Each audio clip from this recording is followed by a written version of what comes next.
चत्तारि मंगलम अरिहंता मंगलम सिद्धा मंगलम साहू मंगलम केवली पनत्तो धमो मंगलम चत्तारि लोगुतमा अरिहंता लोगुतमा सिद्धा लोगुतमा साहू लोगुतमा केवली पनत्तो धमो लोगुतमा चत्तारि शरणं पौजामि अरिहंता शरणं पौजामि सिद्धा शरणं पौजामि साहू शरणं पौजामि केवली पनत्तो धमो शरणं पौजामि चार शरण चार मंगल चार उत्तम करे जे भवसागर थी तरे ते सकल कर्म नो आणे अंत मोक्ष तना सुखले अनंत भाव धरीने जे गुण गाय ते जीव तरीने मुक्ति जाय संसार माई शरण चार अवर शरण नहीं कोई जे नर नारी आदरे तेने अक्षय अविचल पद कोई अंगूठे अमृतव से लब्धि तना भंडार गुरु गौतम ने समरिये सो सदाय मनवांछित फल दाता है।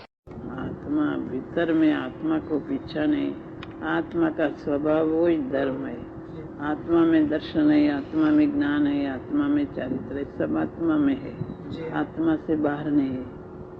आत्मा तो कोई अलौकिक वस्तु है, इसको पीछा नहीं, इसका स्वभाव तरफ दृष्टि करे, इसका ज्ञान करे, इसमें लीनता करे, सब आत्मा का आश्रय में होता है, बाहर का आश्रय से नहीं होता है। मात्र शुभ भाव करे, नव तत्व की श्रद्धा और शास्त्र का ज्ञान करे, ले द्रव्य गुण पर्याय का ऐसा ज्ञान करे और चारित्र ऐसा पंच महाव्रत अनुव्रत करे, तो ऐसे लौकिक धर्म की मुख्यता नहीं रहती। अलौकिक धर्म से मुक्ति होती, लौकिक से तो पूर्ण बंद होता है। जब पूर्ण बंद तो जीव अनंत काल में किया और उससे कहीं मोक्ष का भाव नहीं हुआ, पूर्ण बंद हुआ, देवलोक हुआ, तो चार गति का भ्रमण तो ऐसे उभा से चार गति નું भ्रमण तो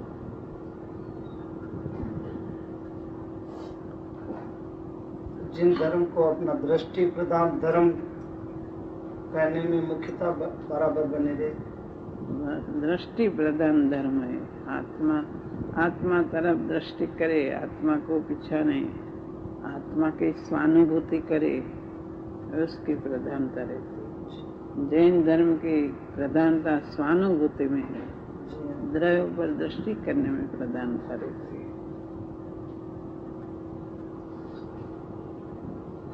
गुरुदेव कहता था ना, स्वानुभूति प्रधान जैन धर्म है।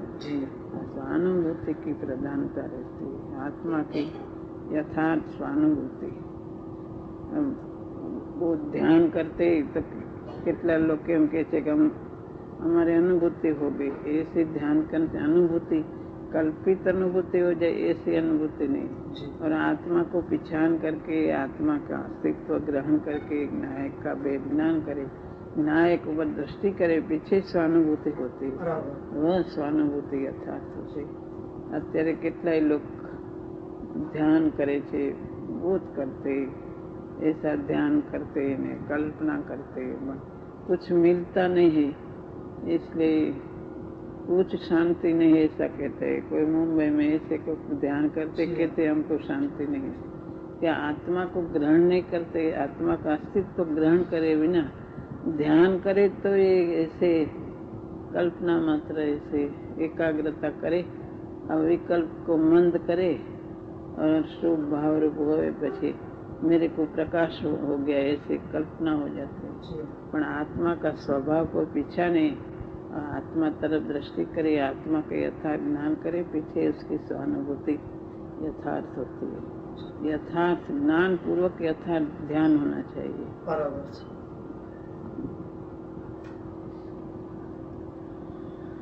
तो यथार्थ ज्ञान पूर्वक में दृष्टि प्रदान होना चाहिए। दृष्टि प्रदान होना चाहिए। यथार्थ ज्ञान इसको कहते जो इसमें दृष्टि की प्रधानता रहती है, दृष्टि की प्रधानता रहती है, वो मुक्ति का मार्ग है। दृष्टि द्रव्य पर दृष्टि होनी चाहिए। का सागर उछल रहा है, अपने चिदानंद प्रभु में अनंत शक्ति का सागर पड़ा हुआ है। वर्तमान में ज्ञान शक्ति और दर्शन शक्ति का अंश खुला हुआ है। उस वर्तमान दर्शन ज्ञान की शक्ति को अंश को स्वभाव का अंश टोटे मुझे साहब ने भी करवाया, लेकिन जब अनुभव में अंतर की ओर ज्ञान झुकता है, उस काल में ज्ञान दर्शन दोनों ही स्वरूप का स्वसंवेदन आनंद लेता है। तो वो दर्शन लेता है या ज्ञान लेता है, वर्तमान खुला हुआ अंश?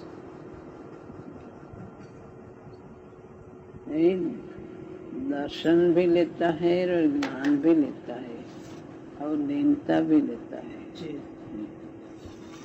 दर्शन के पर्याय दर्शन, दर्शन એટલે इसको प्रतीत रूप दर्शन लेना चाहिए। अवलोकन रूप दर्शन हो तो ये अवलोकन रूप है। प्रतीत रूप जो दर्शन है वो इसका अनुभव वेदन में आता है, ज्ञान में भी आता है और चारित्र में भी आता है।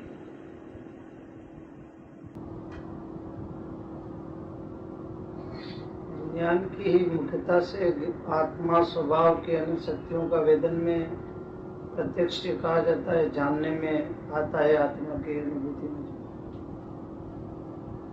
दृष्टि का जोर से स्वानुभूति होती है। बराबर। दृष्टि का जोर होवे तो स्वानुभूति है जी। एकला मात्र ज्ञान से नहीं होता, दृष्टि का जोर से स्वानुभूति। बराबर। दृष्टि के जोर बिना ज्ञान सच्चा नहीं हो सकता है। बराबर।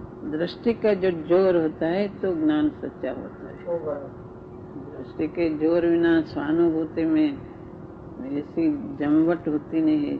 दृष्टि के जोर के बिना एकला ज्ञान मात्र से नहीं होता, ज्ञान तो साथ में रहता है। लक्षण जो बनाते हैं वो दर्शन का, ये अवलोकन रूप दर्शन हो, प्रतीत रूप, वो प्रतीत रूप श्रद्धा की पर्याय में चला है। श्रद्धा की पर्याय, ये दर्शन गुण की में, ये दर्शन गुण है, अवलोकन। फिर ज्ञान भी तो साथ में होता है ना। दर्शन का अंश खुला है, से ज्ञान का अंश ज्ञानोपयोग में खुला है, तो वो ज्ञानोपयोग और दर्शनोपयोग में से दर्शनोपयोग अंतर में अवलोकन करता है या ज्ञान का उपयोग अंदर जाता है वो अवलोकन करता है? दोनों अवलोकन करता है। प्रतीत के जोर से भीतर में जाता है जी। तो सामान्य रूप दर्शन भी साथ में ने, विषय ज्ञान भी साथ में जी। दोनों अवलोकन करता है। अवलोकन रूप तो दोनों होता है। तो सामान्य अवलोकन में तो मात्र भेद पाड़ता नहीं होता, भेद नहीं पड़ता है तो सत्ता मात्र अवलोकन इसमें आता है। ज्ञान में भेद आता है। ज्ञान सामान्य को जानता है, ज्ञान विशेष को जानता है, ज्ञान सबको जानता है। दर्शन में सत्ता मात्र आता है। दर्शन स्वसंवेदन न लगाकर ज्ञान की स्वसंवेदन, ऐसा बार बार जिनागम में आता है कि यह अनुभूति ज्ञान स्वसंवेदन से होती है। उनका स्वसंवेदन दर्शन के बाद इसमें लेता नहीं है, यानी सामान्य उपयोग ही नहीं, इसलिए तो ज्ञान की बात लेते, ज्ञान विशेष है इसलिए। दर्शन तो साथ में रहते हैं इसलिए ज्ञान की बात लेते। ज्ञान विशेष ही नहीं, सामान्य और विशेष दोनों को जानता है। दर्शन सामान्य होता है इसलिए इसकी बात नहीं आती है, ज्ञान की बात आती है। ज्ञानी को दोनों साथ में रहते हैं।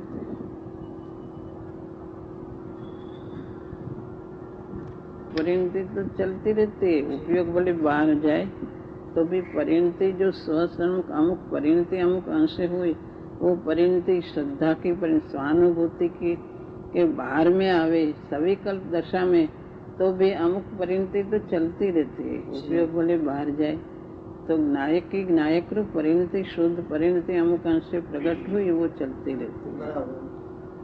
उपयोग भले बाहर जाए तो इसकी वो अमुक लब्ध है, अमुक के नहीं, परिणति चलती रहती है। दोनों के साथ चलते होंगे। निर्विकल्प प्रतीति रूप तो श्रद्धा की, और निर्विकल्प दशा में जितनी शुद्धि का अंश बढ़ा उतनी प्रतीति रूप के साथ स्थिरता रूप, प्रतीति रूप और स्थिरता रूप परिणति चलती रहती है। उसमें ज्ञान अमुक उघाड़ रूप, उघाड़ रूप रहता है, उपयोग रूप भले नहीं रहता है।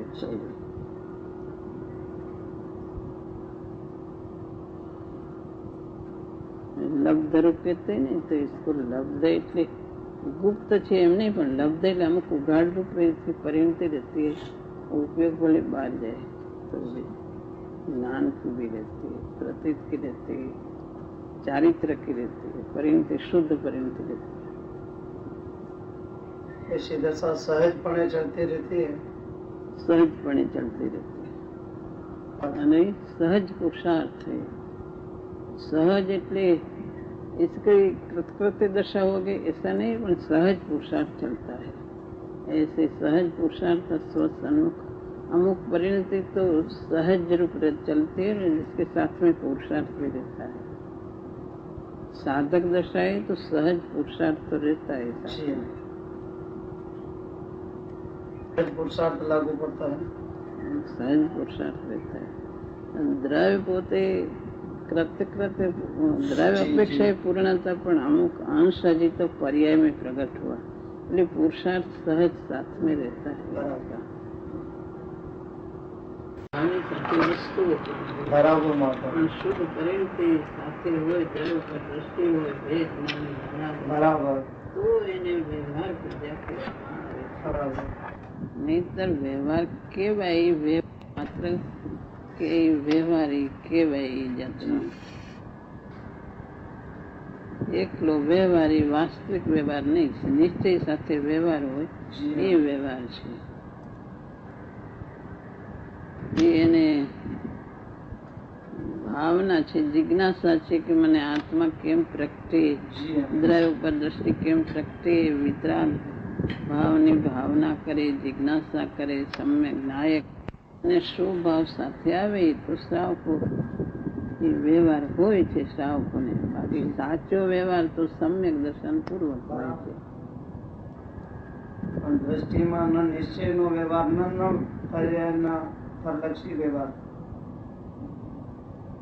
નિશ્ચય નથી, વ્યવહાર નથી, દ્રવ્ય પર દ્રષ્ટિ વગર નિશ્ચય પ્રગટ્યો નથી, વ્યવહાર પ્રગટ્યો છે, સમ્યક દર્શન છે, એની સાથે અંતરમાં ઠરી શકતો નથી। એટલે શુભ ભાવ સાથે આવે છે ને શુભ ભાવની સાથે એ બહારના એ દ્રવ્યો અષ્ટદ્રવ્યો પણ આવે છે, એની પૂજા કરે એટલે એને વ્યવહારનો આરોપ એ આવે છે। વસ્તુને વ્યવહારનો આરોપ એ સ્થૂળ વ્યવહાર થયો, અંદર શુભ ભાવને વ્યવહાર કરે અને અંદર શુદ્ધ પરિણતિ પૂર્વક હોય તો કહેવાય।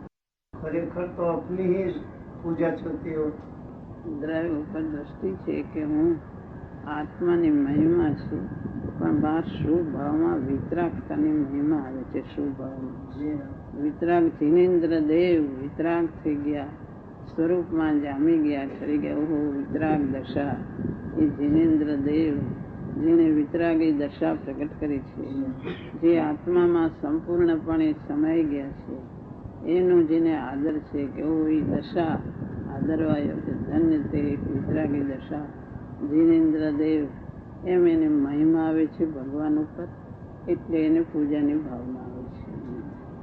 એ ભગવાનનો કઈ રીતે આદર કરવો, એટલે એ સમ્યક દ્રષ્ટિને દ્રષ્ટાશ્રમમાં એ આદરનો ભાવ આવે છે, મહિમાનો, એટલે પૂજા કરે છે, ભગવાન ઉપર મહિમા આવે છે।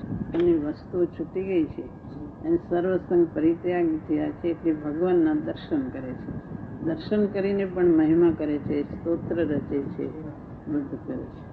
અને ગ્રસ્તાશ્રમમાં એ પોતે હજી ગ્રસ્તાશ્રમમાં ઉભેલો છે, બધી ચીજ વસ્તુને બધું હોય છે, કંઈ ત્યાગી નથી થઈ ગયો, એટલે ભગવાનને અમુક વસ્તુઓ ચડાવે છે। એ વસ્તુનો ત્યાગ એ આટલું પોતાના ગ્રસ્તાશ્રમમાંથી ત્યાગ કરીને એટલું ભગવાનને ચડાવીને ભગવાનની મહિમા કરે છે।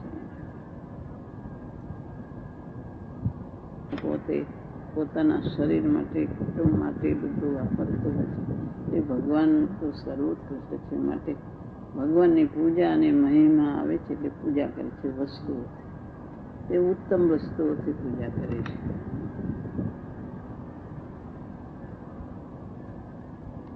નાયકની નાયક ધારા છૂટતી નથી, એમાં એકત્વ બુદ્ધિ થતી નથી, નાયકતા ઉભી રહે છે સાથે, શુભ ભાવ આવે છે, નાયકતા ભેદ જ્ઞાન હજી શુભ ભાવ આવે છે, એ ક્ષણે નાયકની ધારા એની જુદી ને જુદી છે, તો પણ એની મહિમા એવી આવે છે કે શાસ્ત્રમાં કઈ શુભ ભાવમાં સ્થિતિ ઓછી પડે છે, પણ એને રસ ભગવાન ઉપર એને બહુ ભાવના આવે છે, એટલે શુભ ભાવમાં રસ જે મિથ્યા દ્રષ્ટિને પડે એના કરતાં સમ્યક દ્રષ્ટિને જે રસ પડે છે, સ્થિતિ ઓછી પડે છે.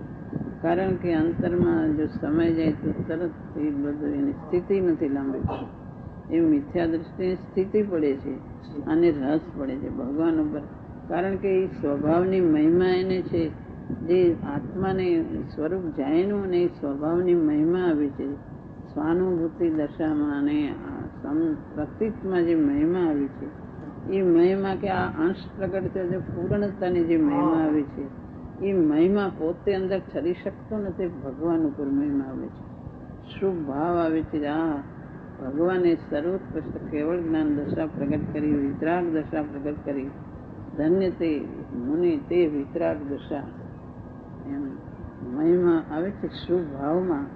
એટલી ભગવાનની ભક્તિ કરે છે, સ્તુતિ કરે છે, પૂજા કરે છે.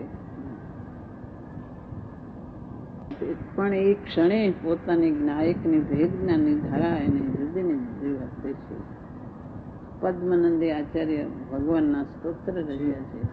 એ ભગવાન ઇન્દ્રોના આ વાદળાના કટકા કેમ થઈ ગયા? કે ઇન્દ્રોએ જે નૃત્ય કર્યા એને આ હાથ કરે વાદળાના કટકા થઈ ગયા.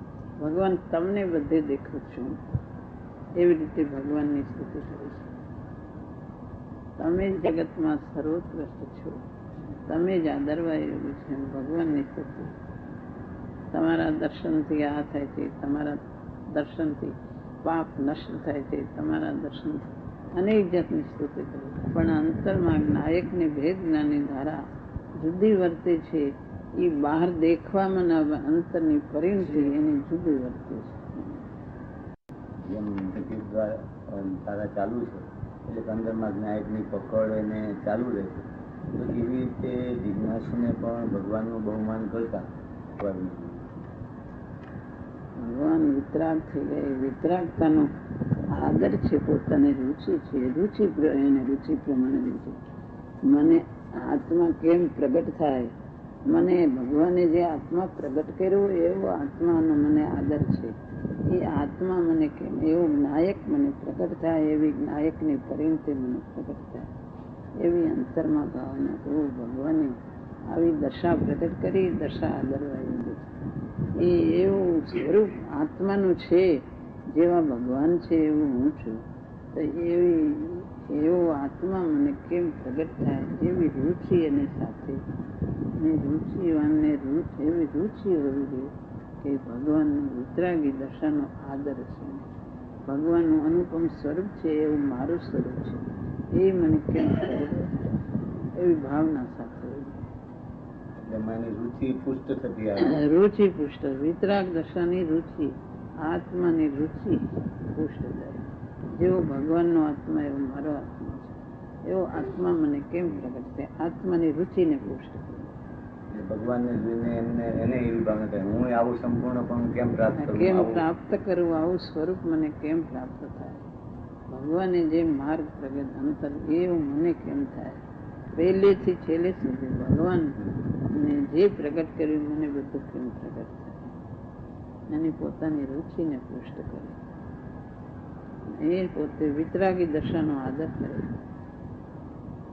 એને ભેદની ધારા નથી રહેતી, પણ પોતાની ભાવનાને રુચિને પુષ્ટ કરે છે. જિજ્ઞાસુ હોય, બાકી તો જે ઓગે રૂઢિ ગતે કરતા હોય એની વાત નથી. બાકી જિજ્ઞાસુ હોય, ભગવાન જેવું સ્વરૂપ મને કેમ પ્રાપ્ત થાય. જીન પ્રતિમા જીન સારખી, જીન પ્રતિમા જીન સારખી, અલ્પ ભાવ સ્થિતિ જાકી સોઈ જીન પ્રતિમા પ્રમાણે જીન સારખી.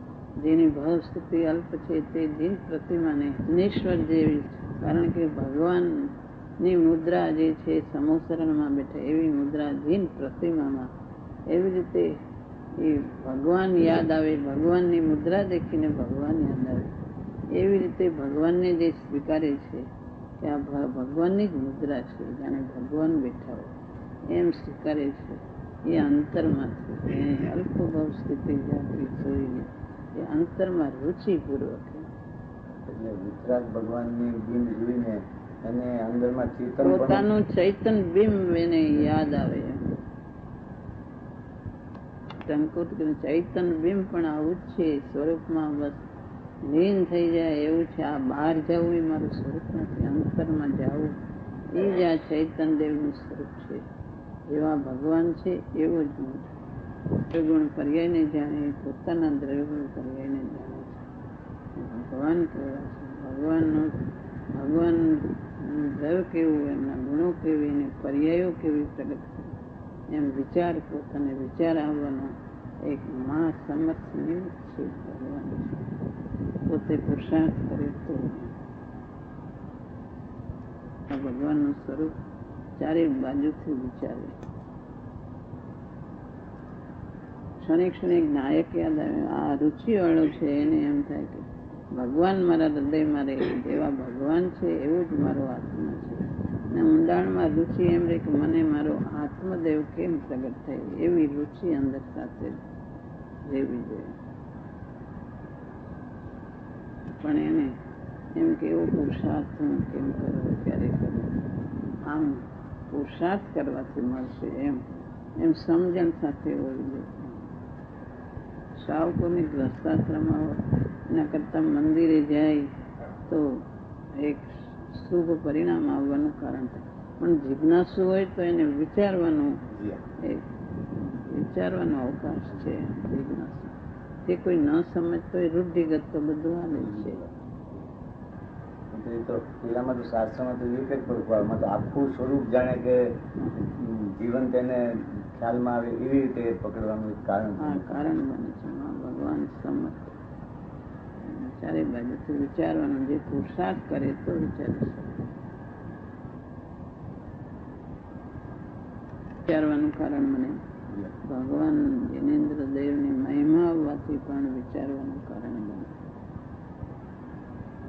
સાત ગુરુની વાણી હોય એની તો શું વાત કરવી.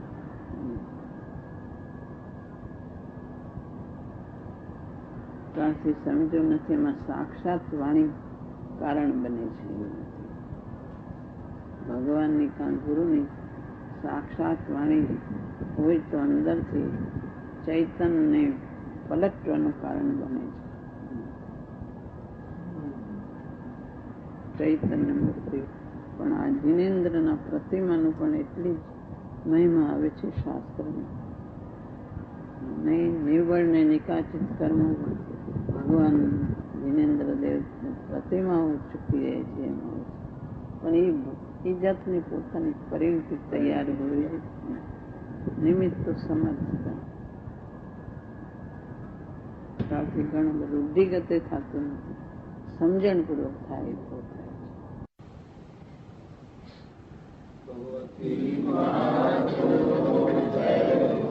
માતાજીની અમૃત